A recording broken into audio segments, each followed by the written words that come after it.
کہتا کچھ نہیں ہے۔ کہا کچھ تو ہوگا؟ کہا ایک پیالہ ہے اور ایک لنگی۔ آپ نے کہا یہ دونوں چیزیں اٹھا لاؤ۔ پھر آپ نے اس کو بیچا، کوئی ہے جو اس کو خریدے گا؟ ایک نے کہا آدھا درہم، دوسرے نے کہا 1 درہم۔ جس نے 1 درہم لگایا اللہ کے رسول نے اس کو دے دیا۔ 1 درہم میں پیالہ بھی بک گیا، لنگی بھی بک گئی۔ تب اللہ کے رسول نے اس سے کہا آدھے درہم کا اناج لاؤ، گھر میں ڈال لو، اور آدھے درہم کی کلہاڑی بازار سے لے کر آؤ۔ وہ کلہاڑی لے کر آیا۔ اللہ کے رسول نے کلہاڑی میں دستانی لکڑی اپنے ہاتھ سے ڈال دی اور کہا اب جنگل میں جاؤ، لکڑیاں کاٹ کاٹ کر اکٹھی کر کے گٹھر بنا کر بازار میں بیچو، کماؤ، محنت کرو، اپنے ماں باپ کی پرورش کرو، اور 15 دن کے بعد آ کر مجھے اپنا حال بتانا۔ 15 دن کے بعد وہ آیا اور کہا اے اللہ کے رسول گھر میں بہت اچھی گزر بسر چل رہی ہے۔ اللہ کے نبی نے فرمایا یہ محنت کی کمائی، یہ حلال روزی، یہ جنگل سے لکڑیاں کاٹ کر لانا اور بازار میں بیچنا اس بھیک سے بہتر ہے جو تم اللہ کے نام پر تندرستی کے حالت میں مانگ رہے تھے۔ یہ اس بھیک سے بہتر ہے جو لوگ تندرست ہیں، ہٹے کھٹے ہیں، اور پھر بھی بھیک مانگتے ہیں۔ قیامت کے دن ان کی پیشانی پر لکھا ہوگا یہ دنیا میں بھیک مانگا کرتا تھا۔ آپ نے محنت کی طرف زور دیا ہے اور کہا ہے محنت کی کمائی اس سے بہتر ہے، محنت کی کمائی بھیک مانگنے سے بہتر ہے۔ اللہ کے رسول کبھی بھی محنت سے دور نہیں رہے۔ اور ایک دفعہ تو ایسا ہوا کہ 5-6 لوگ سفر کر رہے تھے، جنگل میں بھوک لگی، کسی نے کہا اے اللہ کے رسول ہمارے پاس تو بکری اکری ہے، چلو ذبح کر دیتے ہیں۔ تو ایک نے کہا کہ میں ذبح کر دیتا ہوں، دوسرے صحابی نے کہا میں کھال اتار دیتا ہوں، تیسرے نے کہا ٹھیک ہے میں بوٹیاں کر دیتا ہوں، چوتھے نے کہا ٹھیک ہے میں چولہا جلا کر ہانڈی میں رکھ کر پکا دیتا ہوں، پانچویں نے کہا ٹھیک ہے گوشت تم پکاؤ گے تو روٹیاں میں بنا دیتا ہوں۔ اب چھٹے خود اللہ کے رسول ہیں، پانچوں لوگوں نے اپنا اپنا کام لے لیا، اب چھٹے بچے اللہ کے رسول۔ نبی اکرم نے پوچھا اور مجھے کیا کام ہے؟ صحابہ کہتے ہیں اب کوئی کام ہی نہیں، آپ آرام کریے، آپ آرام کیجئے۔ اللہ کے رسول نے کہا نہیں میں بھی آپ کے ساتھ چلا ہوں، مجھے بھی کوئی کام دیجئے، تم لوگوں نے اپنا اپنا کام بانٹ لیا ہے، میں بھی تو کام سادگی دیکھیے، سنجیدگی دیکھیے، سمپلٹی دیکھیے، میں بھی کچھ کام کرنا چاہتا ہوں، بتاؤ کیا کام؟ صحابہ ہنسنے لگے، کوئی کام ہی نہیں ہے، یہ بکری ذبح کر دے گا، یہ کھال اتار دے گا، یہ بوٹیاں بنا دے گا، یہ گوشت پکا کر تیار کر دے گا، یہ روٹیاں بنا دے گا، سارے کام تو ہو گئے۔ اللہ کے نبی نے کہا ایک کام باقی ہے۔ کہا نا اب کچھ نہیں۔ آپ نے کہا ہے۔ کہا کیا؟ صحابہ نے پوچھا کیا؟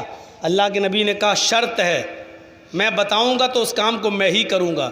آپس میں پانچوں صحابہ نے صلاح کی بڑا بڑا کام تو ہم نے لے ہی لیا، اب چھوٹا موٹا کام ہوگا۔ اللہ کے نبی کو ٹھیک ہے، ہاں ٹھیک ہے، بتائیے کیا کام ہے؟ اللہ کے نبی نے فرمایا گوشت پکانے کی ذمہ داری تمہاری ہے، روٹی پکانے کی ذمہ داری تمہاری ہے، لیکن گوشت پکانے کے لیے اور روٹیاں بنانے کے لیے چولہا جلے گا، اور چولہے میں جلانے کے لیے لکڑیوں کی ضرورت پڑے گی۔ لکڑیاں کون لائے گا؟ یہ کام میں کرتا ہوں، جنگل کے اندر میں جاؤں گا اور لکڑیاں کاٹ کر اکٹھی کر کے لانے کی ذمہ داری میری ہے۔ سب سے مشکل کام اللہ کے رسول صلی اللہ علیہ وسلم نے اپنے ذمے لے لیا، نبی اکرم نے اپنے ذمے لے لیا۔ یہ واقعہ بتانے کا میرا مقصد یہ ہے کہ محنت سے کبھی اللہ کے رسول چوکے نہیں ہیں، محنت کرنے سے کبھی پیچھے نہیں رہے۔ میرے پیارے مسلمان بھائیوں، یہ تمہارے نبی کی سادگی تھی۔ تمہارے نبی جنگلوں سے لکڑیاں کاٹ کر لا رہے ہیں، ہمارے پیغمبر اور جلا رہے ہیں، اور صحابہ کہتے ہیں نہیں اے اللہ کے نبی آپ بکری ذبح کر دیجئے، آسان کام آپ لے لیجئے اور مشکل والا کام مجھے دے دیجئے۔ اور اللہ کے کے نبی یہ کہہ کر ان کی درخواست کو ریجیکٹ کر دیتے ہیں، میری قسمت میں لکڑیوں والا کام آیا ہے، لہٰذا لکڑیاں کاٹ کر لانے کی ذمہ داری میری ہے۔ اب یہ تو اپنی اپنی قسمت ہے، آسان کام تمہیں ملا ہے، مشکل کام مجھے ملا ہے، یہ اپنی اپنی قسمت ہے، میں اپنا حصہ تمہیں نہیں دے سکتا۔ اور پھر حدیث کی کتابیں بتاتی ہیں کہ اللہ کے رسول ہی لکڑیاں کاٹ کر لائے اور آپ نے چولہا جلایا اور لکڑیاں کاٹی اور پھاڑنے کا کام اللہ کے نبی نے کیا۔ میرے بھائیوں، یہ واقعہ میں بتلا رہا کہ محنت کس طریقے سے اللہ کے رسول صلی اللہ علیہ وسلم نے کی اور کرنے کا ایک میسج دے گئے کہ یہ ہے کام۔ کوئی مقابلہ کر سکتا ہے اس کام کا؟ یہاں تو ایسے ایسے لوگ پیدا ہو گئے ہیں، کوئی گرج لے کے اڑ رہا ہے، کوئی ہوا میں اڑ رہا ہے، کوئی پھونک مارو تو پورا قلعہ تباہ ہو جا رہا ہے۔ چمتکار کے نام پر بہت سی چیزیں ہمیں دیکھنے کو مل رہی ہیں، لیکن حقیقت یہ ہے کہ جو کڑی محنت اللہ کے رسول نے کر کے دکھائی وہ ہمیں نہیں مل سکتی۔ سادگی تو ایسی کہ حضرت انس جنہوں نے 10 سال تک اللہ کے رسول کی خدمت کی فرماتے ہیں کان رسول اللہ صلی اللہ علیہ وسلم یعود المریض ویشہد الجنازہ ویرکب الحمار ویجیب دعوت العبد۔ یہ سادگی کے 4 نمونے پیش کیے، کس نے؟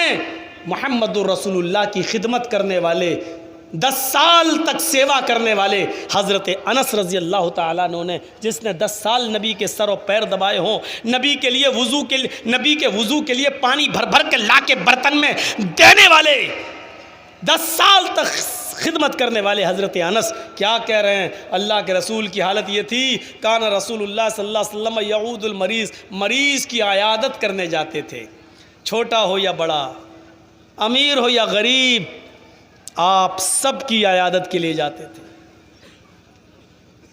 سب کی۔ ارے اس بڑھیا کی عیادت کرنے چلے گئے جو بیمار تھی اور جو کوڑا پھینکا کرتی تھی اور ڈالا کرتی تھی اللہ کے نبی کے اوپر۔ اگرچہ بعض محدثین نے اس واقعے کے ضعف کی طرف اشارہ کیا ہے، لیکن سیرت کی کتابوں میں ایک بڑی سیرت نگاروں کی تعداد اس واقعے کا ذکر کرتی ہے۔ اور چلو اس واقعے کو ہم مان لیتے ہیں تھوڑی دیر کے لیے ضعیف، لیکن وہ واقعہ تو صحیح بخاری کے اندر موجود ہے کہ ایک 12 سال کا یہودی بچہ جو اللہ کے نبی کی خدمت کرتا تھا، نبی کی باتیں سننے آتا تھا، جب وہ بیمار ہوا تو اللہ کے رسول اس 12 سال کے بچے کو دیکھنے کے لیے بھی چلے گئے، یہودی بچے کی عیادت کرنے کے لیے چلے گئے۔ جب اللہ کے نبی اس یہودی بچے کے پاس بیٹھتے ہیں تو وہ آخری سانسیں لے رہا تھا اور اس کی سانسیں اکڑ رہی تھیں، ایسے کر رہا تھا، ایسے، یہاں اس کی جان اٹکی ہوئی تھی۔ اللہ کے نبی صلی اللہ علیہ وسلم نے اس کے سینے پر ہاتھ رکھا اور اس سے کہا، اے بچے، قل لا الہ الا اللہ محمد رسول اللہ۔ اے یہودی بچے، اس وقت تیری جاں کنی کا عالم ہے اور تو نے میری اتنی دن خدمت کی ہے، میں تیرے سرہانے پر بیٹھا ہوا ہوں، آج بھی میں تیری ہمدردی میں تیرے پاس آیا ہوا ہوں، کیا اس وقت تو یہ کلمہ پڑھ سکتا ہے؟ کیا تو اس بات کا اقرار کرتا ہے کہ اللہ کے علاوہ کوئی معبود نہیں اور محمد صلی اللہ علیہ وسلم اللہ کے رسول ہے؟ اس یہودی بچے نے اپنے باپ کی طرف دیکھا، اگر یہ کلمہ پڑھ لیتے ہیں تو کہیں میرے باپ مجھ سے ناراض نہ ہو جائیں، اپنے باپ کی طرف دیکھا۔ باپ پہلے ہی سے جانتا تھا کہ اس بچے کا دل محمد رسول اللہ سے بہت مانوس ہے، یہ نبی کے پاس جاتا تھا، نبی کی باتیں سنتا تھا، نبی کی سچائی کا اعتراف کرتا تھا، نبی کے واقعات آگے گھر میں بتاتا تھا، اللہ کے رسول سے سچی محبت کرتا تھا۔ باپ نے دیکھا کہ میرے بچے کا دل شروع سے ہی محمد رسول اللہ کی طرف مائل تھا، تو آخری وقت میں اپنے بیٹے کا دل میں کیوں توڑوں؟ تو انہوں نے اشارہ کر دیا سر سے، ہاں بیٹے، تم شروع سے ہی نبی کی تعریف کرتے تھے، اگر تمہارا دل محمد رسول اللہ پر مائل ہے تو تم یہ کلمہ پڑھ سکتے ہو، میری طرف سے پوری اجازت ہے۔ اپنے باپ کے سر کا اشارہ دیکھا تو اس یہودی بچے کے چہرے پہ مسکراہٹ آ گئی، اور اس نے اپنی لکلانے والی لکنت جو ہوتی ہے آخری وقت میں اس ہکلانے والی زبان سے کلمہ پڑھا، اشہد ان لا الہ الا اللہ و اشہد ان محمد عبدہ و رسولہ۔ اس یہودی بچے نے جیسے یہ کلمہ پڑھا اور 2-3 لمبی لمبی سانسیں لی کرتے ہوئے، اور اسی وقت اس کا انتقال ہو جاتا ہے۔ اس کلمے کو پڑھنے کے بعد 2-3 سانسیں لیتا ہے اور اس کا انتقال ہو جاتا ہے۔ اللہ کے نبی صلی اللہ علیہ وسلم بیٹھے تھے، جب آپ نے دیکھ لیا کہ اس کا انتقال ہو گیا تو کھڑے ہو گئے، اور کھڑے ہو کر فرماتے ہیں الحمدللہ الذی انقذہ من النار۔ ساری تعریفیں اس اللہ کے لیے ہیں جس نے آخری وقت میں اس بچے کو جہنم کی آگ سے بچا لیا۔ ساری تعریفیں اس اللہ کے لیے ہیں جس نے آخری وقت میں اس بچے کو کلمہ توحید پڑھنے کی توفیق دی اور جہنم سے بچا لیا۔ تو بتانے کا مقصد یہ ہے کہ آپ نہ چھوٹا دیکھتے تھے نہ بڑا، امیر دیکھتے تھے نہ غریب، یہ نہیں دیکھتے تھے کہ کون کس دھرم سے اور مذہب سے ہے، آپ اس کی عیادت اور تیمارداری کرنے کے لیے جایا کرتے تھے۔ یہ سادگی تھی آپ کی۔ وَيَشْهَدُ الْجَنَازَةَ، حضرت انس کہتے نبی کی سادگی کا حال یہ تھا کہ آپ ہر ایک کے جنازے میں بھی شریک ہو جایا کرتے تھے۔ امیر کا انتقال ہو پھر بھی جاتے تھے، غریب کا انتقال ہو پھر بھی جاتے تھے۔ ارے آپ تو عبداللہ ابن ابی ابن سلول، جس نے زندگی بھر نبی کو گالی دی، جس نے زندگی بھر نبی کو ستایا، یہاں تک کہ اس نے اللہ کے رسول کی پیاری چہیتی بیوی حضرت عائشہ پر بھی گندی تہمت لگائی۔ میرے پیارے ساتھیوں، اما عائشہ پر بھی جس نے زنا کی تہمت لگائی۔ میرے پیارے بھائیوں، جب عبداللہ ابن ابی کا انتقال ہوتا ہے تو اللہ کے نبی صلی اللہ علیہ وسلم اس کو بھی اپنی چادر اتار کر دے دیتے ہیں کہ آئے عبداللہ ابن ابی کے بیٹے، اگر تیرے باپ کی مغفرت میری چادر سے ہو سکتی ہے تو کفن کی جگہ پر اس چادر کو اڑا دے۔ اس نے کہا جنازے کی نماز پڑھا دو۔ اللہ کے نبی اس کا جنازہ بھی پڑھانے کے لیے کھڑے ہو گئے، لیکن اللہ تعالیٰ نے منع کر دیا، اے محمد صلی اللہ علیہ وسلم 70 مرتبہ بھی اگر تم اس کے لیے دعائے مغفرت کرو گے تو میں قبول نہیں کروں گا۔ تب ہٹ گئے۔ تو آپ تو اپنے مخالف اور اپنے دشمن کے بھی جنازے میں شریک ہو جایا کرتے تھے۔ اور ایک مرتبہ تو ایسا ہوا کہ بیٹھے تھے اپنے صحابہ کے ساتھ، ایک جنازہ آ رہا ہے یہودی کا، کسی یہودی کا انتقال ہو گیا، جنازہ آ رہا ہے۔ اللہ کے نبی صلی اللہ علیہ وسلم نے یہودیوں کی شب یاترا دیکھی، اس کا جنازہ دیکھا تو آپ بیٹھے تھے، جنازہ دیکھ کر کھڑے ہو جاتے ہیں، جنازہ دیکھ کر کھڑے ہو جاتے ہیں، تھوڑی دور چلنے بھی لگتے ہیں۔ جب جنازہ آگے بڑھ گیا تو صحابہ نے بڑے تعجب سے پوچھا، اے اللہ کے رسول، آپ ایک یہودی کے جنازے کو دیکھ کر بھی کھڑے ہو گئے؟ یہودی کا جنازہ دیکھ کر کھڑے ہو گئے؟ ارے مرنے والا تو یہودی تھا، یہودی کو جنازے کو دیکھ کر کھڑے ہو گئے آپ؟ تو اللہ کے نبی نے جو جواب دیا وہ جواب کتنا پیارا تھا، فرمایا ہاں میں یہودی کے جنازے کو دیکھ کر کھڑا ہو گیا اس لیے کہ مرنے والا بھی انسان تھا، میں اس کے مذہب کو دیکھ کر کھڑا نہیں ہوا، اس کے انتقال پر اس کے ماں باپ کے غم کو دیکھ کر میں کھڑا ہوا، کیونکہ اپنے بیٹے یا باپ کے انتقال کے بعد خاندان والوں کو غم تو ہوتا ہی ہے، تو ہم انسانیت کا تقاضا یہ ہے کہ ہم ان کے غم میں شریک ہو جائیں۔ یعنی تمہیں افسوس ہے اس کے انتقال پر، ہمیں بھی افسوس ہے، افسوس کرنا کوئی بری چیز نہیں۔ جنازے میں شرکت کر لیا کرتے تھے کسی کا بھی ہو۔ اور سادگی کا حال یہ ہے وَيَرْكَبُ الْحِمَارِ، آپ گدھے کی سواری بھی کر لیا کرتے تھے۔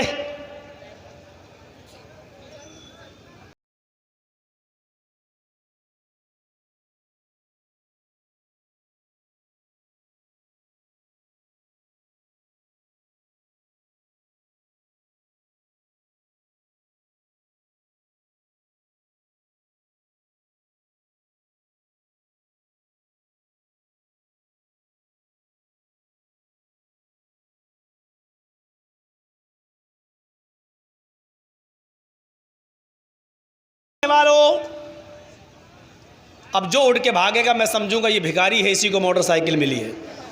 اب اڑو یہاں سے، جاؤ دیکھیں کون جاتا ہے۔ یہ بڑھو میاں جا رہے ہیں، دیکھو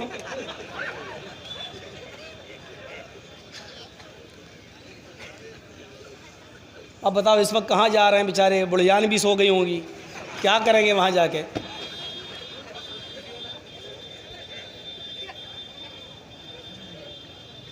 نبی کی سادگی کا عالم دیکھو، وَيَرْكَبُ الْحِمَارَ، گدھے کی سواری کر لیا کرتے تھے۔ کل تک سائیکل چلانے والے کو اگر موٹر سائیکل مل جائے، پھر موٹر سائیکل ایک دن اگر نہ ہو، کوئی دوست لے جائے اور آپ کو ضرورت پڑ جائے کہیں جانے کی، تو جلدی سائیکل نہیں اٹھائیں گے، کیوں؟ ہٹ، باپ کہہ رہا بیٹے سائیکل سے، ہاں سائیکل سے جاؤں گا۔ یعنی اب تک موٹر سائیکل چلائی ہے تو اب موٹر سائیکل چلانے والا سائیکل کو جلدی ہاتھ نہیں لگائے گا، 4 ویلر چلانے والا جلدی بائک کو ہاتھ نہیں لگائے گا۔ بڑی گاڑی چلا لی تو اب بائک نہیں۔ تم کتنی ہی اچھی گاڑی پر بیٹھ جاؤ، لیکن جس سواری پر محمد رسول اللہ بیٹھے ہیں اس سے افضل تو کوئی سواری نہیں ہو سکتی ہے۔ آپ ہوائی جہاز پر بھی بیٹھے ہوں، سب سے زیادہ تیز چلنے والی سواری ہوائی جہاز، یہ ایروپلین، لیکن اللہ کے رسول تو اس سے بھی زیادہ تیز رفتار سواری پر سوار ہو چکے ہیں، براق۔ ایک ہی رات میں بیت المقدس بھی ہو آئے، جنت بھی دیکھائے، جہنم بھی دیکھائے، جہنمیوں کا مشاہدہ بھی کرائے، رات میں واپس بھی آ گئے۔ سبحان الذی اسری بعبدہ لیلا من المسجد الحرام الی المسجد الاقصی۔ ایک ہی رات میں بیت المقدس بھی ہو آئے، جنت بھی دیکھ آئے، جہنم بھی دیکھ آئے۔ اتنی پیاری سواری پر بیٹھنے کے بعد جب زمین پر آتے ہیں، مدینے میں آتے ہیں، مکے میں آتے ہیں، مکے میں تشریف لاتے ہیں، میرے بھائیو یقین مانیے، جب آپ براق کا سفر کرنے کے بعد، جنت و جہنم دیکھ کر آنے کے بعد جب آپ اپنی بستی میں آتے ہیں تو آپ نے یہ نہیں دیکھا کہ میں تو براق پر بیٹھ چکا ہوں، اب میں گدھے کی سواری نہیں کر سکتا، میں اتنی اچھی سواری پر بیٹھ چکا ہوں، میں سواری اب گدھے کی نہیں کروں گا۔ اللہ کے نبی صلی اللہ علیہ وسلم براق پر بیٹھنے کے بعد جب اپنی بستی میں آئے تو اس کے باوجود بھی آپ گدھے کی سواری کیا کرتے تھے، گدھے پر بیٹھا کرتے تھے۔ آپ نے اونٹنی کا سفر بھی کیا ہے، آپ اونٹ پر بھی بیٹھے، گھوڑے پر بھی بیٹھے، لیکن بخاری کی یہ روایت بتاتی ہے کہ اللہ کے نبی گدھے کی سواری بھی کیا کرتے تھے، گدھے پر بھی بیٹھا کرتے تھے۔ یہ سادگی کا حال تھا۔ مولوی جرجیز کو اگر پاکڑ سے آپ اپنی بستی میں لانا چاہیں اور ٹوٹو لے کے پہنچ جائیں، چلیے مولانا صاحب کیا لائے ہو؟ ٹوٹو، تو شاید میری آتما بھڑک جائے، کمینہ اتنا بڑا جلسہ کر رہا، ٹٹی لے آیا، بیٹری والی گاڑی لے آیا۔ میں تو خیر بہت وہ ہوں، مجھے تو آپ بیل گاڑی پہ بھی بٹھا کے لائیں گے تو آ جاؤں گا، میں دوسرے مزاج کا آدمی ہوں، میں موٹر سائیکل پہ ہی سفر کر لیتا ہوں، حالانکہ چلانا نہیں آتی ہے مجھے، لیکن کوئی بٹھاتا ہے تو اس پہ بھی بیٹھ جاتا ہوں۔ لیکن بہت سے لوگوں کو میں نے دیکھا ہے، بائک پہ بیٹھوں گا، ہٹ، گاڑی ہونی چاہیے وہ بھی لیگزری، پیر آرام سے نیچے آ جائے، ٹیک لگا لی جائے، اور اے سی بھی ہونی چاہیے۔ اور کچھ مولوی 20 سال کی زندگی چھوٹی سی نہیں ہوتی ہے، ایک لمبی زندگی تقریروں میں گزر گئی ہے۔ ایسے ایسے مولویوں کو دیکھا ہے جو جلسے کی ڈیٹ دیتے وقت ایک لسٹ بھی بتا دیتے ہیں، کھانے میں یہ، رہنے میں یہ، پینے میں یہ والا ہوٹل۔ اب اور آگے نہیں بڑھوں گا ورنہ آپ سمجھ ہی جائیں گے ایسے مولوی کون ہیں۔ تو ایک لسٹ تیار ہو جاتی ہے پوری، اور کرنا پڑتا لوگوں کو، بھائی مولانا ہے، مہمان ہے ہمارے، مہمان، گوشت بنے گا تو تقریر میں جوش آئے گا، کہیں اگر دال کھلا دی تو ہو جائے گی ہڑتال۔ وَيَرْكَبُ الْحِمَارَ، نبی اکرم کی سمپلٹی کا اور نبی اکرم کی سادگی کا حال یہ تھا کہ آپ گدھے کی سواری کر لیا کرتے۔ اور چوتھی چیز جو حضرت انس نے بیان کی ہے اللہ کے رسول کی خصوصیت، وَيُجِيبُ دَعْوَةَ الْعَبْدِ، کھانا کھانے کے لیے اگر آپ کا کوئی معمولی غلام بھی اگر دعوت کر دے، آپ کا معمولی غلام بھی اگر کوئی دعوت کر دے تو اللہ کے رسول اپنے غلام کی دعوت کو بھی قبول کر لیا کرتے تھے، اور غلام کے گھر بھی چلے جایا کرتے تھے، اور غلام کے ساتھ بیٹھ کر ایک ہی دسترخوان پر ایک ہی پیالے میں اپنے غلام کے ساتھ بھی کھانا کھا لیا کرتے تھے۔ چاہے کتنے بڑے سیاسی لوگ ہوں اور یہ کہتے ہوں، لیکن ہم نے ساتھ میں کھانا کھاتے ہوئے نہیں دیکھا ہے جو اپنے غلاموں اور اپنے نوکروں کے ساتھ بھی کھانا کھا رہے ہوں، ایسا ہم نے نہیں دیکھا ہے۔ یہ نبی اکرم کی صفت تھی۔ اور ایک مرتبہ تو بڑا عجیب معاملہ سامنے آیا، نبی اکرم کی ایک لونڈی خادمہ، نبی اکرم کی ایک خادمہ تھی، بکری کے بچے سے کھیل رہی تھی، اللہ کے رسول نے آواز دی، اس نے سن لیا کہ اللہ کے رسول بلا رہے ہیں لیکن نہیں آئی، دوبارہ آواز دی وہ نہیں آئی، تیسری بار آواز دی، آواز تو سن لی لیکن نہیں آئی۔ آپ نے حضرت عائشہ سے کہا دیکھو تو کہاں چلی گئی؟ انہوں نے دروازہ کھولا، دیکھا وہ تو باہر ہی بیٹھی ہے۔ کہا کہ اللہ کے رسول نے تجھے 3 مرتبہ آواز دی، کیا تو نے سنا نہیں؟ وہ بولی سنا تھا، پھر بھی نہیں آئی، کچھ نہیں بولی۔ حضرت عائشہ نے کہا اللہ کے رسول اس نے تو 3 مرتبہ آپ کی آواز سنی پھر بھی نہیں آئی، چلیے سزا دیجیے اس کو۔ اللہ کے رسول باہر آئے، کیا کر رہی ہو؟ بکری کے بچے کو ایسے ہوتی ہے لڑکیوں بچوں کی عادت، خادمہ تھی، کہا میں نے تجھے آواز دی تو نے سنا؟ وہ کہہ سکتی تھی کہ نہیں سنا، جھوٹ بول سکتی تھی، لیکن نوکرانیاں بھی خادمائیں بھی اتنی سچی تھیں، نہیں سنا ہے میں نے۔ دوسری آواز کا وہ بھی سنی ہے، تیسری آواز کا وہ بھی سنی، کا پھر بھی تو نہیں آئی؟ جی نہیں، کیوں؟ میں کھیل رہی تھی بچے سے۔ اللہ کے رسول صلی اللہ علیہ وسلم اپنی کان میں مسواک رکھے ہوئے تھے، آپ کے کان میں اکثر مسواک ہوا کرتی تھی، اور سارے صحابہ اکثر ایسا کرتے تھے، نماز کا وقت ہوا کان سے مسواک نکالی، وضو بنایا اور نماز پڑھنے چلے گئے، پھر کان میں لگا لی۔ اللہ کے رسول کے کان میں مسواک تھی، نبی اکرم نے اس مسواک کو اپنے ہاتھ میں لے لیا، یہ مسواک کان سے نکالی، ادھر میری آواز سننے کے بعد بھی نہیں آئی؟ کہا نہیں۔ اس نے اللہ کے رسول نے وہ مسواک اٹھائی اور اٹھاتے ہی آپ نے تان لیا اور ایسے کر کے اس کی پیٹھ پر مارنے والے تھے، ایسے کر کے اس کی پیٹھ پر مارنے والے تھے۔ اللہ کے نبی کی مسواک اوپر جاتی ہے، ہاتھ نیچے آتا ہے اوپر، اور اس خادمہ اس لونڈی کی پیٹھ کے درمیان بیچ میں پہنچتی ہے، آپ کا ہاتھ بیچ میں پہنچتا ہے۔ آپ نے مسواک کو روک لی اور اپنی لونڈی کو مسواک نہیں مارا، روک لیا، اور آپ کی آنکھوں میں آنسو آ گئے، اور آپ بغیر اس لونڈی کو مارے ہوئے اپنے گھر کے حجرے میں چلے جاتے ہیں، عائشہ کے حجرے میں۔ حضرت عائشہ آتی ہیں، اللہ کے نبی کے آنکھوں سے آنسوؤں کو پوچھتی ہیں اور کہتی ہیں کیا بات ہے، آپ تو مارنے گئے تھے، 3 بار اس نے آپ کی آواز سنی اور پھر بھی نہیں آئی، آپ کو تو سزا دینا تھا، آپ تو مسواک سے مارنے والے تھے، تابڑ توڑ کئی مسواک مار دینا چاہیے تھا تاکہ آئندہ خیال رکھیں، لیکن آپ نے تو ایک بھی مسواک نہیں ماری، مارنے ہی والے تھے کہ روک لیا اور رونے بھی لگے۔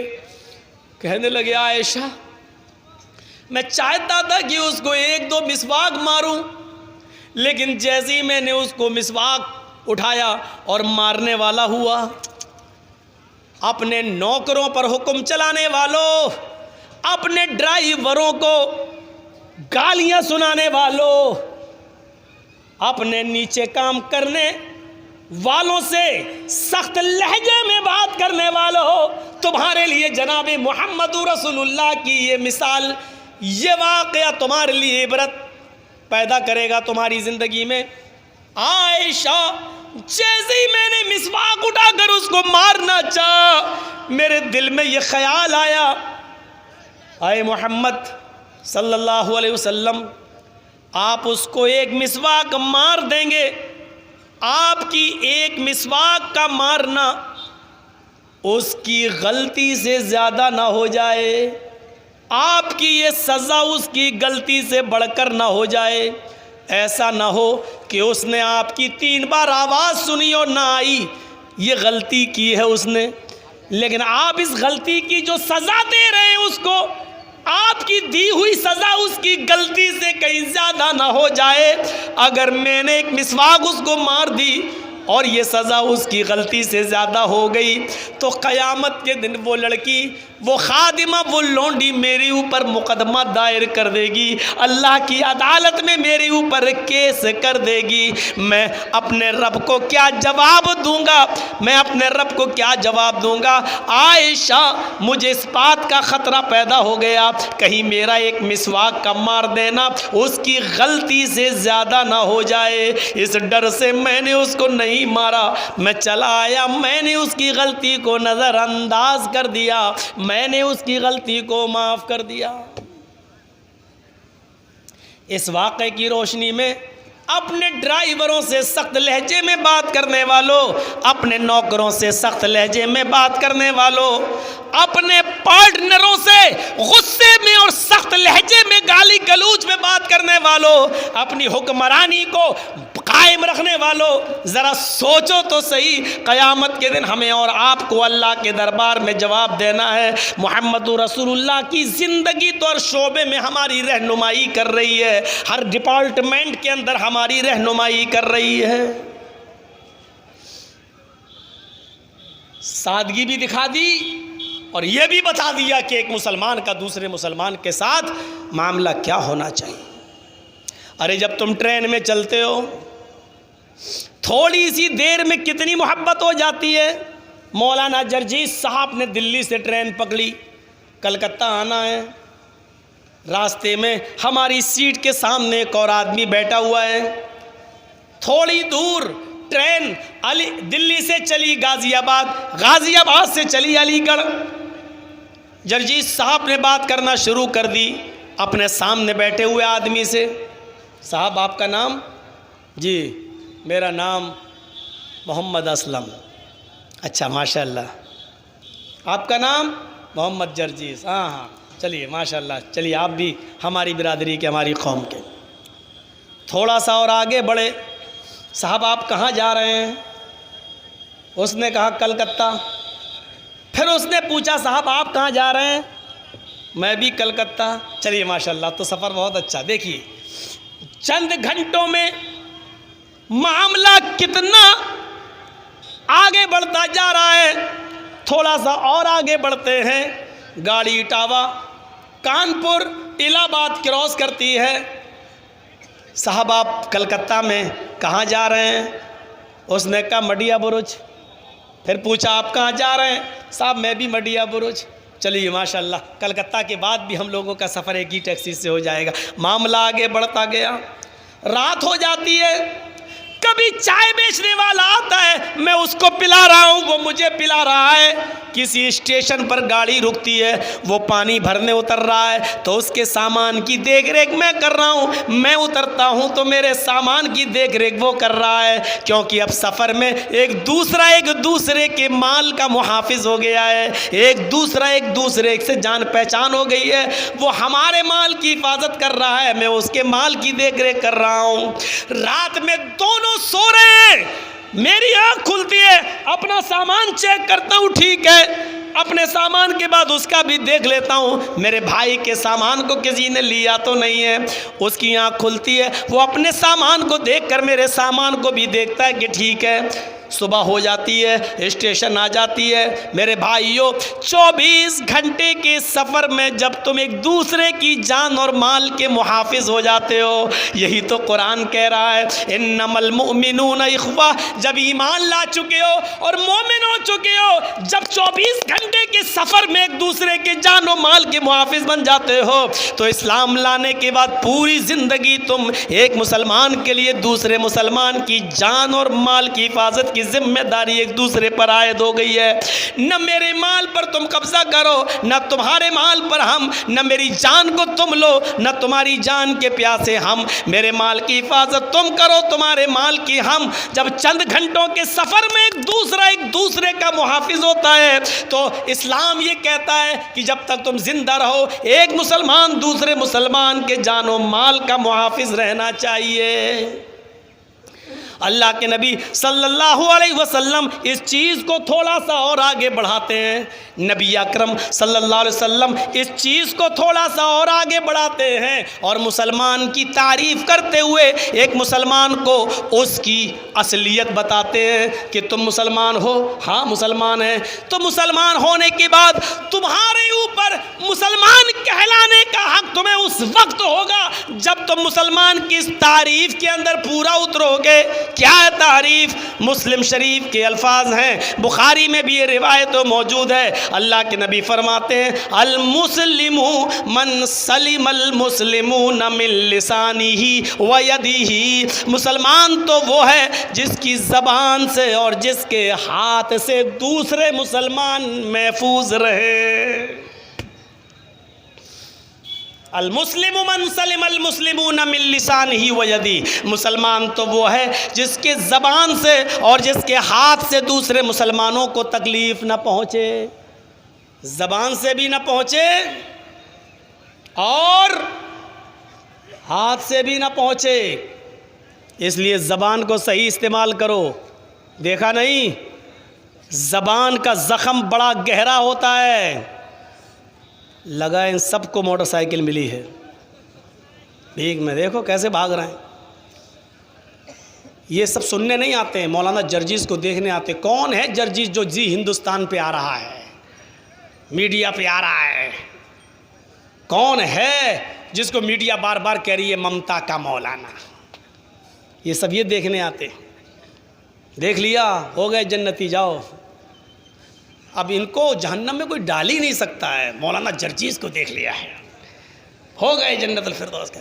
ارے پیشاب لگتا ہے تو اتنا، اگر اب بتاؤ میں بیٹھا ہوں اگر مجھے لگنے لگے تو کیا کروں؟ بولوں بھائی بیٹھیے میں ابھی آ رہا ہوں؟ ارے جب میں روک سکتا ہوں تو آپ لوگ اتنا نہیں روک سکتے؟ تھوڑا معاملہ ہے، 1.5-2 گھنٹہ تو بولتا ہی ہوں. پھر اتنا سننے کے بعد بھی دیکھو وہ صاحب اٹھ رہے ہیں. دیکھیے، یہ دیکھیے، اتنا سننے کے بعد بھی. اور آپ کی بھی غلطی نہیں ہے اس میں. مغرب کے بعد سے جب پروگرام شروع ہوگا تو کتنی دیر کوئی آدمی بیٹھے گا؟ میں بھی اس بات کو سمجھتا ہوں. کتنی دیر بیٹھے گا؟ یقین مانیے پوری رات سویا نہیں. ہمارے میزبان صاحب جن کے گھر پہ میں رکا تھا، انہوں نے فون پر کسی کو بتایا کہ مولانا جرجیز کا ٹائم 12 بجے. تو میں سمجھا کہ کمیٹی کے ذمہ دار آدمی ہیں، 12 بجے ٹائم ہوگا. تو 11 بج ہی چکے تھے. میں نے کہا اب کیا سوئیں ہم، 12 بجے ٹائم ہوگا. میں 12 بجے سے انتظار کر رہا ہوں کہ اب کوئی آئے، اب کوئی آئے. ہوتا ہے 12 کا 12:15، 12:30. میں نے 1:30 پر 22 منٹ پر اپنے ضیاء بھائی کو جگایا جو گمانی سے آئے. میں نے کہا یار یہ کوئی تک ہے، 1:30 بجنے جا رہا ہے، ابھی تک کوئی آیا نہیں مجھے لینے کے لیے. 1:30 بج گیا، اڑ رہا ہوں 1:30 بج گیا. پھر انہوں نے فون کیا، بعد میں پتہ چلا کہ صاحب 2 بجے ٹائم ہے. جبکہ میں ہرن پور کی تقریر میں کہہ چکا تھا، ابھی اسی مہینے کے شروعات میں 27 فروری کو ہرن پور میں کہہ چکا تھا کہ 12 بجے کے بعد جھارکھنڈ میں ہمیں جہاں بھی ٹائم ملے گا میں آئندہ اس علاقے میں نہیں آؤں گا. بھائی عمر جب میری 18-20 سال تھی تو چلو ٹھیک تھا. اب آپ سوچو جس کے روز پروگرام ہو اور 2 بجے آپ ٹائم دیں گے ہمیں. کہاں ماری گئی عقل ہماری؟ کہاں جا رہی ہماری عقل؟ اور 2 بجے تک یہ بیٹھیں گے بیچارے. صاحب فجر تک چلے گا جلسہ تو ٹھیک ہے، دوسرے مولانا کو بھی رکھیے ہمارے بات بولنے کے لیے. ہمیں اس ٹائم میں دیجئے جب لوگ چاق و چوبند رہیں، غیر مسلم لوگ بھی رہیں، تب تو وید کے منتر انتر پڑھنے میں اچھا لگتا. 2 بجے آپ لاکھ کے یہ ہندو بھائی بیٹھے، ہم نہیں مانتے آپ کی بات، نہیں مانیں گے. ارے 12 بجے تک تو چلو ایک بات ہے، بنگال کے پروگرام میں زیادہ دینا شروع کر دیا ہوں. کیوں؟ بنگال میں 10 بجے ٹائم ملتا، 12 بجے جلسہ ختم، آدمی سو لے، آرام کر لے، یہ کر لے، 2 بجے ٹائم دے رہے ہیں مجھے.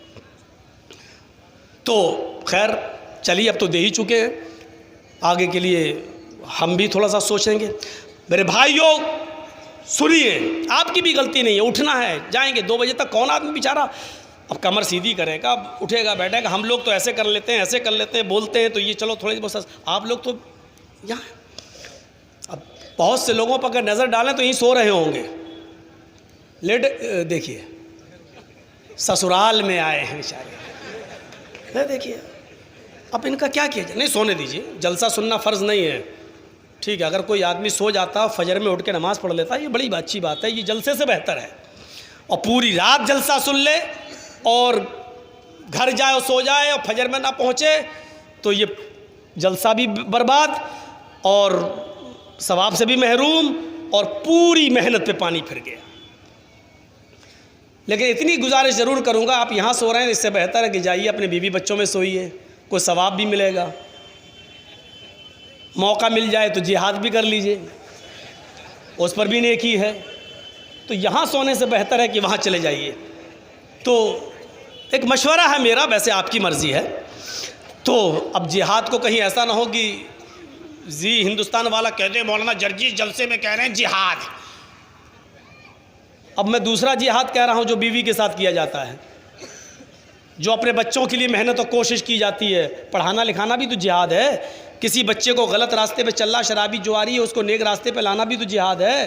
بیوی بدچلن ہے، بری ہے، غلط ہے، اس کو سدھارنا اور غلط راستے سے ہٹا کر سیدھے راستے پہ لانا بھی جہاد ہے. میں اس معنی میں کہہ رہا ہوں، کہیں یہ نہیں کہہ رہا ہوں کہ یہاں سے نکلو تلوار لے کے بیوی کو بھونک دھڑ، مولانا جرجیس نے کہا جہاد. میں وہ جہاد نہیں بتا رہا ہوں آپ کو. تو بات دوسری طرف نکل گئی. تو میرے بھائیوں میں کہنا کیا چاہ رہا تھا؟ اچھا اب بتائیے میں کہاں سے بھٹک گیا ہوں؟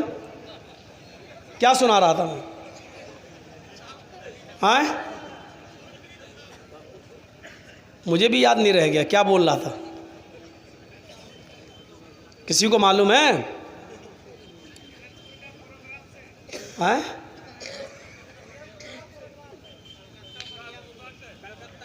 وہ تو ہو گیا تھا یار.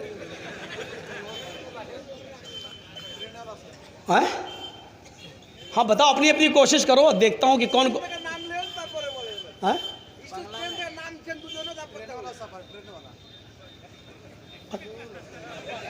وہ سب ہو چکا تھا یار. ہاں بھائی بنگلہ بوجھتے پاروین کن تو بولتے پاروین نہ. بنگلہ سمجھتے ہیں لیکن بول نہیں پاتے ہیں، بس یہی دقت ہے. چلیے ہم کو بھی یاد نہیں رہا. المسلم من سلم المسلمون من لسانی و یدی. یہ میں بول رہا تھا جس کی زبان سے اور ہاتھ سے کسی دوسرے کو تکلیف نہ ہو، جو کوئی نہیں بتا پایا. اس سے پتہ چلتا ہے کہ آپ کتنے غور سے سن رہے تھے. 2 بجے ٹائم دو گے تو یہی حال ہوگا. مجھے ڈر لگ رہا ہے ایسا نہ ہو کہ میں کہوں کہ پیاز حرام ہے اور آپ کی کھوپڑی میں بیٹھ جائے کہ جرجیس صاحب نے کہا پیاز حرام ہے، اور کل دعوت کر دو اور کھانے میں پیاز رکھ دو اور میں کھا جاؤں تو مارو تھپڑ تھا کمینہ. کل تو کہہ رہا تھا پیاز حرام ہے اور آج خود کھا رہا ہے. یہ وقت سنو گے تو ایسا ہی ہوگا. تو المسلم من سلم المسلمون من لسانی. زبان کا زخم بہت گہرا ہے. یاد رکھیے آپ کی زبان سے کسی دوسرے کو تکلیف نہیں ہونی چاہیے. یہ زبان ہی کا زخم تھا. اب آئیے موجودہ ماحول پر.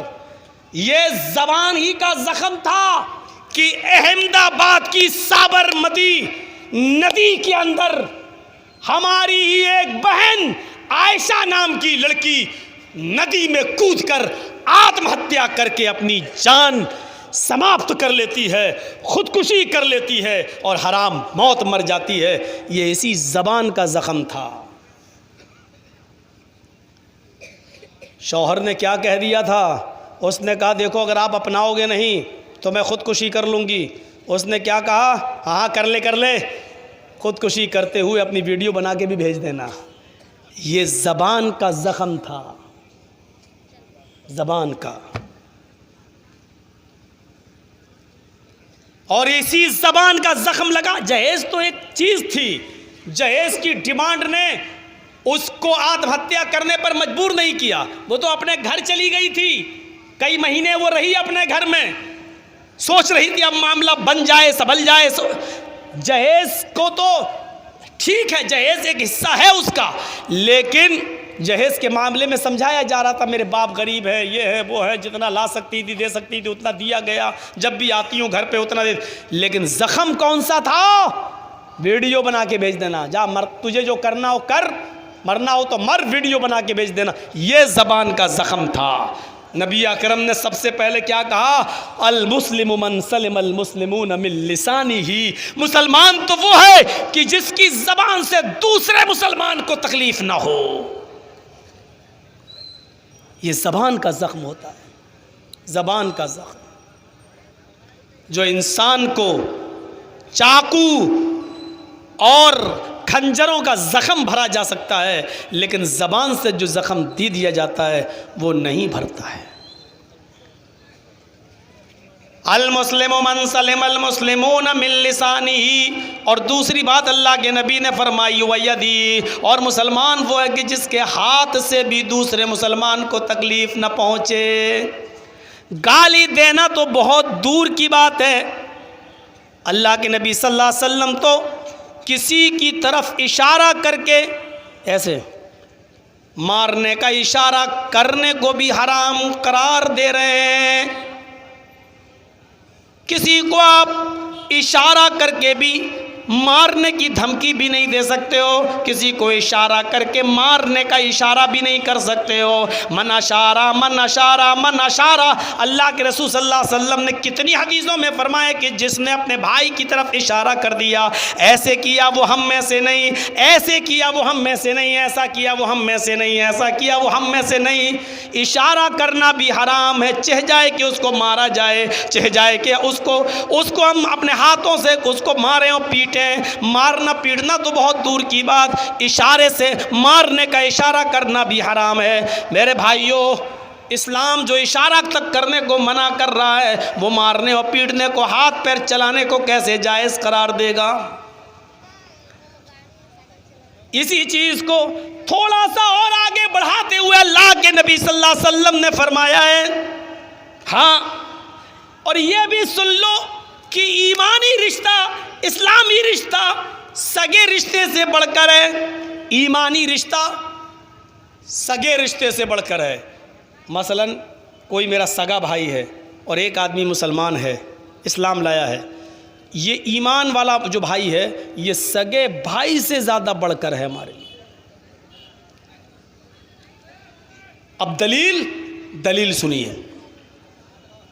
جنگ بدر کے اندر 70 صحابہ، جنگ بدر کے اندر 70 کافر قتل کر دیے گئے اور 70 ہی کافروں کو قید کر کے لایا گیا. سنیے، بہت دلچسپ واقعہ میں آپ کو سنانے جا رہا ہوں.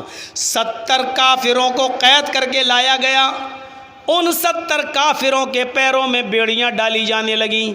اللہ کے نبی نے حکم دیا، اے صحابی تم 5 لوگوں کے پیروں میں بیڑیاں ڈالو، اے صحابی تم 10 آدمیوں کے کافروں کے پیروں میں بیڑیاں ڈالو. سب کو حکم دے دیا. ایک آدمی 10 کافروں کے پیروں میں بیڑیاں ڈالے. 7 لوگوں نے مل کر 70 کافروں کے پیروں میں بیڑیاں ڈالی. ان کافروں میں جو 70 کافر لائے گئے، ان کافروں میں ایک کافر تھا جس کا نام تھا عدی ابن عمیر. ایک کافر تھا جس کا نام تھا عدی ابن عمیر. یہ مصعب ابن عمیر کے بھائی تھے. کس کے بھائی تھے؟ مصعب ابن عمیر کے بھائی تھے. اور مصعب ابن عمیر صحابی ہیں. عمیر کے 2 بیٹے، ایک کا نام مصعب اور ایک کا نام عدی. مصعب تو مسلمان تھے اور عدی کافر تھے. مصعب تو اللہ کے رسول کے ساتھ لڑ رہے تھے جنگ بدر میں، نبی کا ساتھ دے رہے تھے، اور عدی ابو جہل کا ساتھ دے رہا تھا جنگ بدر میں. یعنی ایک بھائی دوسرے بھائی کے خلاف. عجیب جنگ تھی. ابو بکر نبی کا ساتھ دے رہے ہیں، لیکن ابو بکر کا بیٹا ابو جہل کا ساتھ دے رہا ہے. عجیب معاملہ تھا، عجیب جنگ تھی. پہلی جنگ تھی اسلام کی، باپ بیٹے کے خلاف، بیٹا باپ کے خلاف، یہاں بھائی بھائی کے خلاف. جب عدی ابن عمیر بھی پکڑا گیا کافروں کے ساتھ، اور جو صحابی ان کے پیروں میں بیڑیاں ڈال رہے تھے، عدی ابن عمیر کے پیروں میں بیڑیاں ڈال رہے تھے، تو وہیں پر مصعب ابن عمیر، عدی کا سگا بھائی بھی کھڑا تھا۔ عدی ابن عمیر کے سگے بھائی مصعب ابن عمیر کھڑے تھے، وہ اپنے بھائی کے پیروں میں پڑنے والی بیڑیاں دیکھ رہے تھے۔ تو مصعب ابن عمیر نے آ کر اس صحابی سے کہا جو ان کے بھائی کے پیروں میں بیڑیاں ڈال رہا تھا، تھوڑا سا ٹائٹ کرو، یہاں سے کسو۔ ارے یہ فوراً بیڑیاں توڑنے میں بڑا ماہر ہے، یہ تالا توڑ کے بھاگنے میں بہت ماہر ایکسپرٹ ہے، اس کو پکڑو، یہاں سے کسو، یہاں سے اس کو جکڑ لو کہیں بھاگ نہ جائے۔ تو وہ صحابی رسول کو معلوم نہیں تھا کہ یہ ان کا سگا بھائی ہے۔ وہ صحابی جو ان کے پیروں میں بیڑیاں ڈال رہے تھے مصعب سے کہتے ہیں کہ تم تو میری اچھی مدد کر رہے ہو، اس کے بارے میں مجھے بہت کچھ بتا رہے ہو۔ بیڑیاں بہت ٹائٹ کر دیں۔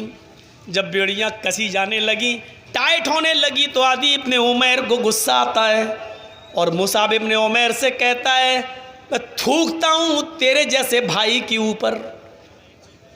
جو کافر بھائی تھا وہ مصعب اپنے سگے بھائی سے کیا کہہ رہا ہے، میں تھوکتا ہوں تیرے چہرے پر، شرم نہیں آتی تجھے؟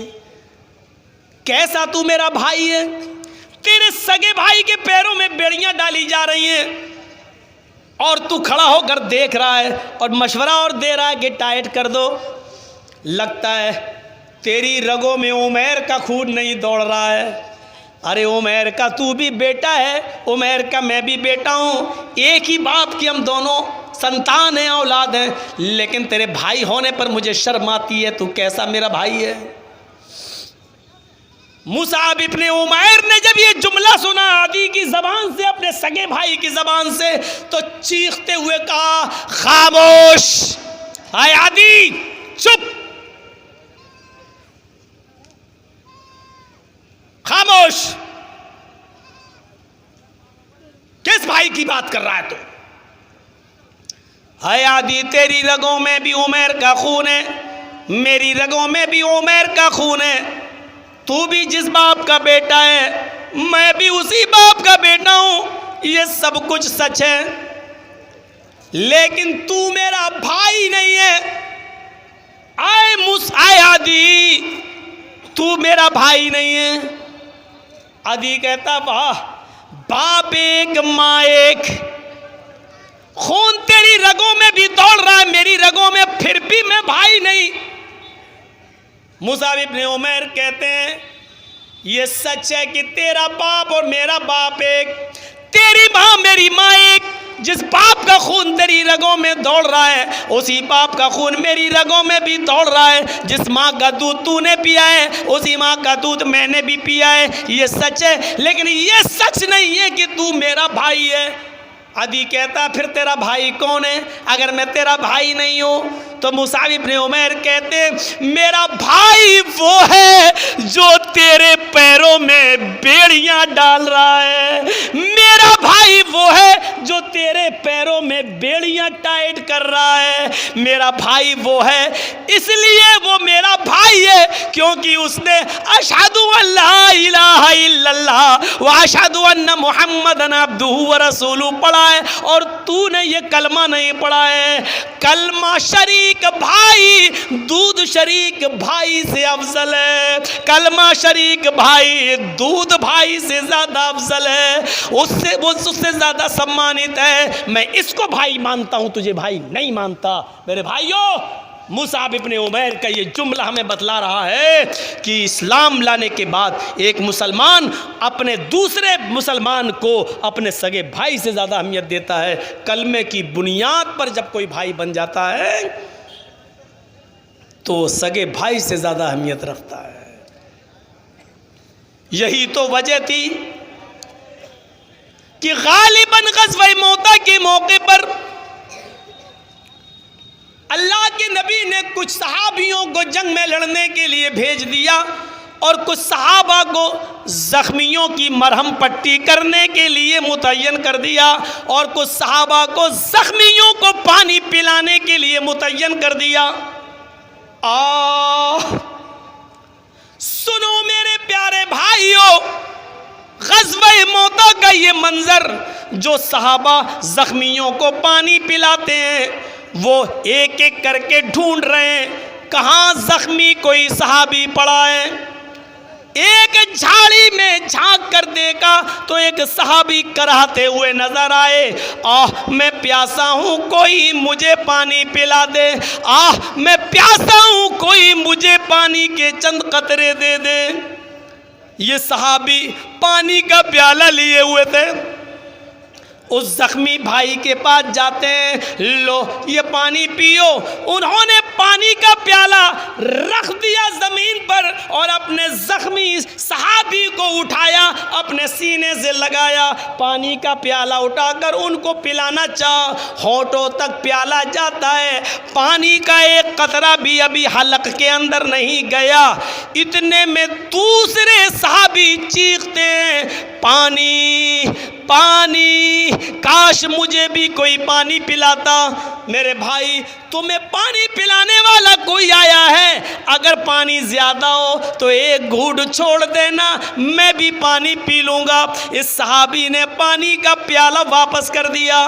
دیکھ کے آؤ ذرا اس آدمی کو، دیکھو جو کرا رہا ہے، دیکھو وہ مجھ سے زیادہ زخمی لگتا ہے، اس کو مجھ سے زیادہ پانی کی تڑپ ہے، اس کو مجھ سے زیادہ پانی کی ضرورت ہے۔ اس صحابی نے اس کو لٹایا اور دوسرے صحابی کے پاس پانی کا پیالہ لے کر پہنچ گئے، ان کو اٹھایا، پانی کا برتن ان کے ہونٹوں تک لے گئے، ابھی حلق کے نیچے قطرہ نہ گیا تھا، ہونٹوں سے پیالہ نہ لگ پایا تھا، اتنے میں تیسرے چیختے، میرے بھائی اگر ایک گھونٹ پانی بچ جائے تو مجھے بھی پلا دینا، اگر تھوڑا سا پانی باقی رہ جائے تو مجھے بھی دے دینا، اگر زیادہ ہو چند قطرے ہی مجھے مل جائیں تو کافی ہے، میرے ہونٹ سوکھ چکے ہیں، خشک ہو گئے ہیں۔ اس دوسرے نے بھی کہا دیکھو ان کے پاس جاؤ، شاید وہ مجھ سے بھی زیادہ پیاسے لگتے ہیں، شاید وہ مجھ سے بھی زیادہ پیاسے ہیں۔ اس آدمی نے تیسرے کی طرف ریفر کر دیا، یہ تیسرے کو پانی پلانے جاتے ہیں، اس آدمی کی سانسیں اکھڑ رہی ہیں، انہوں نے پانی کا پیالہ زمین کے اوپر رکھا، اس صحابی کو اٹھایا، اٹھاتے ہوئے ہی اس صحابی کی روح قبض سے عنصری سے پرواز ہو گئی۔ یہ پانی کا برتن ان کے ہونٹوں پہ لگاتا ہے لیکن ہونٹ کھل نہیں رہے ہیں، انہوں نے سینہ چیک کیا، دھڑکنیں نہیں ہیں، پانی کا پیالہ زمین پر رکھا، ان کو ہلایا ڈولایا لیکن سمجھ گئے ابھی اس دنیا میں نہیں رہے۔ اللہ، تیسرا آدمی پانی بھی نہیں پی سکا اور اللہ کو پیارا ہو گیا۔ انہوں نے سوچا چلو دوسرے کے پاس آئیں، لوٹ کر اس کو ہی پلا دیں۔ جیسے ہی دوسرے کے پاس آئے کیا دیکھتے ہیں کہ اس کی آوازیں بھی بند ہو چکی ہیں، وہ بھی پانی پانی اب رہی پکار رہا ہے، یہ بھی اللہ کو پیارے ہو گئے۔ چلو پہلے کے پاس چلیں جس سے پہلے بار ملاقات ہوئی تھی، اس کو پانی پلایا تھا۔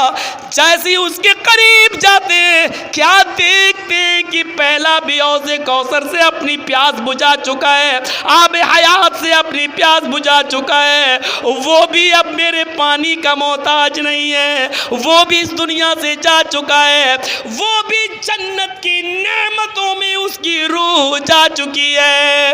میرے پیارے ساتھیوں، پیاسے تھے لیکن اپنے بھائی کی پیاس کی وجہ سے اپنی پیاس کو قربان کر دیا، اس کی طرف ریفر کر دیا۔ دوسرے کو پانی کی ضرورت تھی لیکن اس نے تیسرے کی طرف ریفر کر دیا۔ تیسرے پہ کے پاس گئے تو پانی کا پیالہ لے جانے سے پہلے ہی وہ جہاں فری کے سپرد کر چکا، لوٹ کر دوسرے کے پاس آئے، دوسرے نے بھی تیسرے کے لیے اپنی جان دے دی، لوٹ کر پہلے کے پاس آئے، پہلے نے دوسرے کے لیے اپنی جان دے دی۔ مسلمان وہ ہوتا ہے جو اپنے لیے نہیں جیتا، مسلمان وہ ہوتا ہے جو دوسروں کے لیے جیتا ہے، مسلمان وہ ہوتا ہے جو دوسروں کو تکلیف نہیں دیتا ہے، مسلمان وہ ہوتا ہے جو دوسروں کی بھلائی چاہتا ہے، دوسروں کے لیے مر مٹنا جانتا ہے۔ میرے بھائیوں، واقعات تمہیں بھرے ملیں گے، بھرے پڑے ملیں گے، پڑھیے سیرت کی کتاب ہے تو آپ کو پتا چلے گا اسلام کیا ہے، اسلام کس چیز کی دعوت دیتا ہے۔ اسلام کا معنی یہ شانتی اور سلامتی، بھائی چارہ، یہ اسلام کا سب سے بڑا درس ہے۔ بھائی چارہ یہ اسلام کا سب سے بڑا سبجیکٹ ہے۔ ایک مسلمان دوسرے مسلمان کو عزت کی نظر سے دیکھے۔ اللہ کے حضرت عبداللہ ابن عمر خانہ کعبہ کا طواف کرتے ہیں اور کرتے کرتے چیخ اٹھتے ہیں، اے کعبہ میں جانتا ہوں کہ تیری عزت اللہ کی نظر میں بہت زیادہ ہے۔ اے کعبہ میں جانتا ہوں کہ تو اللہ کی نظر میں بہت معزز ہے۔ اے کعبہ میں جانتا ہوں کہ تو اللہ کی نظر میں بہت محترم ہے۔ اے کعبہ میں جانتا ہوں کہ تو اللہ کی نظر میں بہت ہی اونچے مقام رکھتا ہے، لیکن سن اے کعبہ، قسم ہے مجھے اپنے رب کی عزت و جلال کی، ایک مومن سے بڑھ کر تیرا مقام نہیں ہے، ایک مومن سے بڑھ کر تیرا احترام نہیں ہے، ایک مومن سے بڑھ کر تو عزت کا مالک نہیں ہے، ایک مومن کا مقام و مرتبہ تجھ سے بھی زیادہ بڑا ہے۔ لیجئے وہ خانہ کعبہ جس کی طرف ہم رخ کر کے نماز پڑھتے ہیں، عبداللہ ابن عمر نے کیا کہا تھا؟ اے کعبہ، ایک مومن کے عزت و آبرو سے بڑھ کر تیرا مقام نہیں ہے۔ خانہ کعبہ کی طرف کوئی اگر ایک آنکھ بھی ڈال دے تو ساری دنیا کا مسلمان مر جانا گوارا کر لے گا، لیکن کعبے کی عزت و آبرو کو حرف نہیں آنے دے گا۔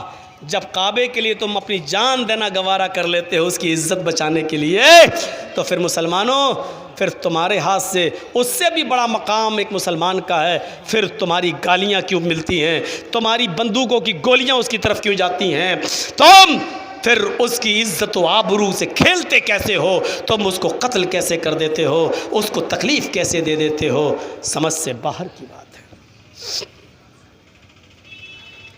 مسلمان تو وہ ہے جو اپنی جان بچانے کے لیے دوسرے کی جان کو خطرے میں نہیں ڈالتا۔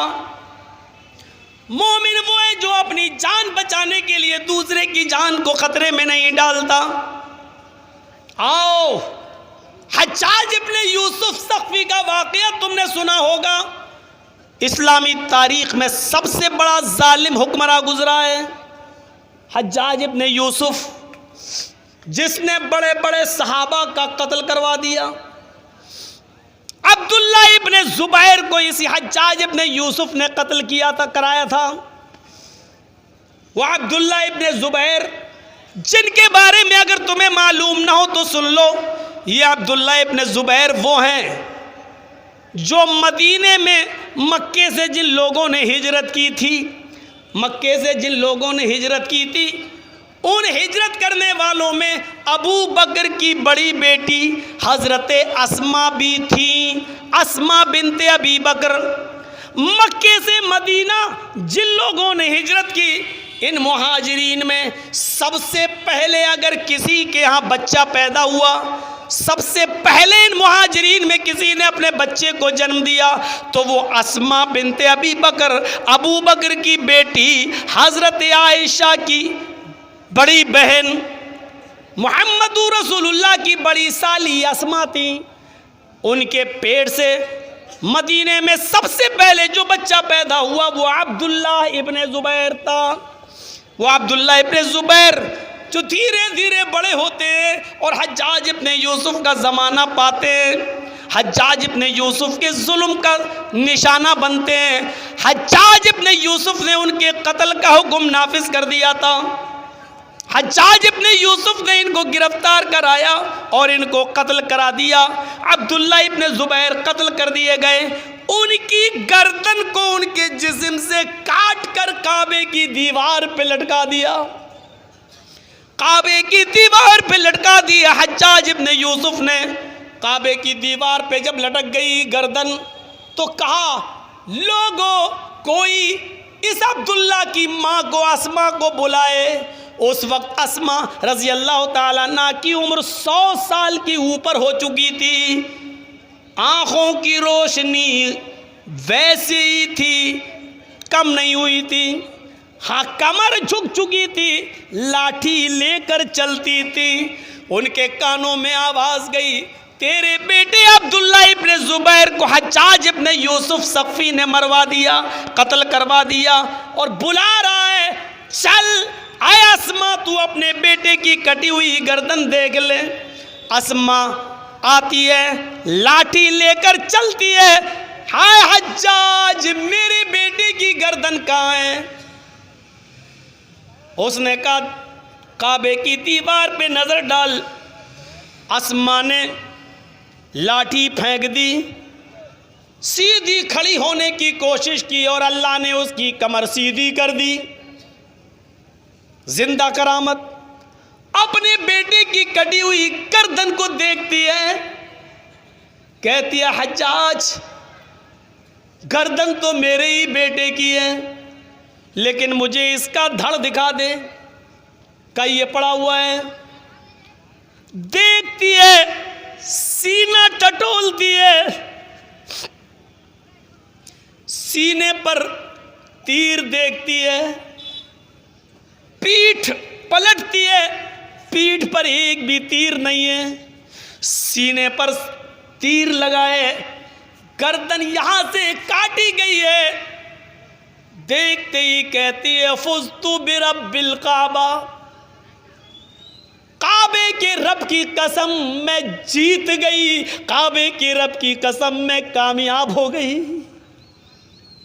حجاج نے کہا بار بار سینہ کیوں دیکھ رہی ہے؟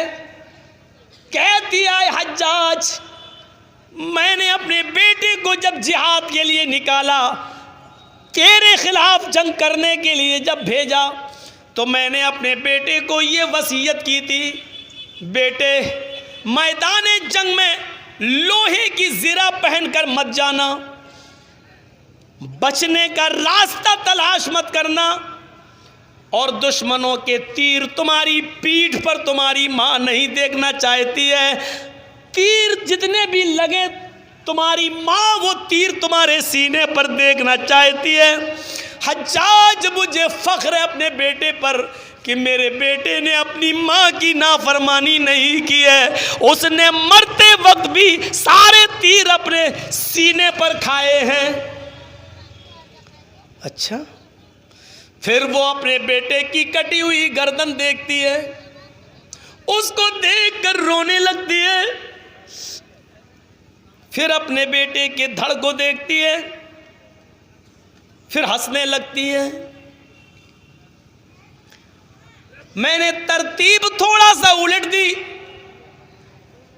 گردن کو دیکھتی ہے تو ہنستی ہے، اور اپنے بیٹے کے دھڑ کی طرف جب دیکھتی ہے تو روتی ہے۔ پہلے ہنستی ہے، پھر روتی ہے، اور اٹھ کے جانے لگتی ہے۔ حجاج نے کہا بڑھیا اسما ایک چیز بتا دے، تیرا احسان ہوگا حجاج کے اوپر؟ کہنے لگی پوچھ۔ احسان کرنے میں محمد کے گھرانے والے کبھی پیچھے نہیں رہے ہیں، میرے بیٹے کے قاتل اگر کوئی احسان مانگ رہا میرا تو میں کرنے کو تیار ہوں، بول۔ کہتا حجاج اسما اتنا بتا دے، اپنے بیٹے کی گردن کو دیکھتی ہے تو ہنستی ہے، زمین پر پڑے ہوئے دھڑ کو دیکھتی ہے تو روتی ہے، یہ ہنسنے کا اور رونے کا راز کیا ہے یہ بتا دے۔ کہتی ہے تو نہیں سمجھے گا؟ ہاں اسما میں نہیں سمجھوں گا۔ آئے بڑھیا میں نہیں سمجھ پا رہا ہوں، اسی لیے تو کہہ رہا ہوں کہ ایک احسان کر دے بتا کر۔ کہنے لگی آئے حجاج اپنے بیٹے کی کٹی ہوئی گردن کو جب میں نے دیکھا تو اس لیے ہنسی کہ تو سمجھ رہا ہے کہ میرا بیٹا مر گیا، مرا نہیں ہے، اونچی جگہ پر میرا بیٹا اپنی زبان سے تجھے للکار رہا ہے اور کہہ رہا ہے ابھی شہید کے مرنے کا وقت نہیں آیا ہے، میرا بیٹا ابھی بھی تجھ سے اوپر کھڑا ہے اور تجھ سے اونچا دکھائی دے رہا ہے، میرے بیٹے کی شہادت کہہ رہی ہے چیخ چیخ کر کے ابھی میرے بیٹے کے مرنے کا وقت نہیں آیا۔ ہنسنے کی وجہ یہ ہے کہ میں اپنے بیٹے کی خوش قسمتی پر ہنس رہی ہوں، اپنے بیٹے کی خوش قسمتی پر ہنس رہی ہوں کہ میرے بیٹے نے کتنی اچھی موت پائی ہے، میرے بیٹے نے کتنی اچھی شہادت پائی ہے۔ جب میں نے اپنے بیٹے کا دھڑ دیکھا تو روئی۔ میں اس لیے روئی کہ سر دیکھا تو اس کی خوش نصیبی پر ہنسی، اور جب دھڑ دیکھا تو اپنی بدقسمتی پر روئی۔ کہا بڑھیا تیری بدقسمتی کیا ہے؟ آئے حجاج، میرے بیٹے کی خوش نصیبی یہ ہے کہ اس نے شہادت کی موت پائی، اور میری بد نصیبی یہ ہے کہ میری کوکھ سے اور میرے پیٹ سے ایسا بہادر بیٹا ایک ہی پیدا ہوا۔ اگر 70 بیٹے بھی میری کوکھ سے پیدا ہوتے تو آج میں 70 بیٹوں کی گردنوں کو کعبے کی دیوار پہ لٹکتا ہوا دیکھ کر مسکراتی، ہنستی۔ یہ میری خوش نصیبی ہوتی۔ میری بد نصیبی ہے کہ میں نے ایک ہی ایسا بہادر بیٹا پیدا کیا۔ حجاج کہتا بڑھیا جا جا۔